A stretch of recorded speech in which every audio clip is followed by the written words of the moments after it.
ఎంతో ఇష్టంగా చేశాను ఇవాళ కూర, మొత్తం వృధా అయిపోయింది. నా వంటల గురించి నేను గొప్పలు చెప్పుకోవడం కాదు కానీ పర్లేదు, బాగానే చేస్తాను వంటలన్నీ కూడా.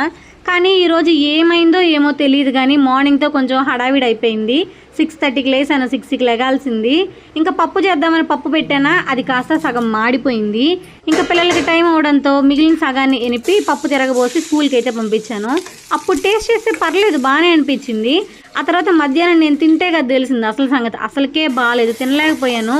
ఏదో ఒక 4 ముద్దలు గబగబా తినేసి పక్కన పెట్టేశాను అనమాట.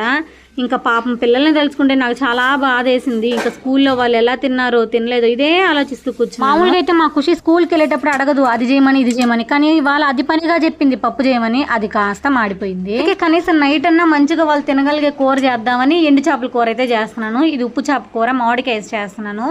బాగా తింటారనమాట, ఇష్టంగా తింటారు. చేసింది మెయిన్గా మా పిల్లల కోసమైనా, నాకు కూడా చాలా ఇష్టము, అందుకే ఫస్ట్ నేను తినేస్తున్నాను. ఇంతకుముందు కూడా చాలా వీడియోలో చెప్పాను, నాకు చాలా ఇష్టమైన కూరలు లేకపోతే వేడిగా తినాలనుకున్నప్పుడు మాత్రం నేను ఫస్ట్ తినేసి ఆ తర్వాత పిల్లలకి పెడతానని చెప్పి. అందుకే ఇవాళ కూడా ఫస్ట్ నేను తినేసి ఆ తర్వాత ప్రశాంతంగా కూర్చొని మనస్ఫూర్తిగా వాళ్ళిద్దరికి కడుపు నిండా పెట్టానన్నమాట.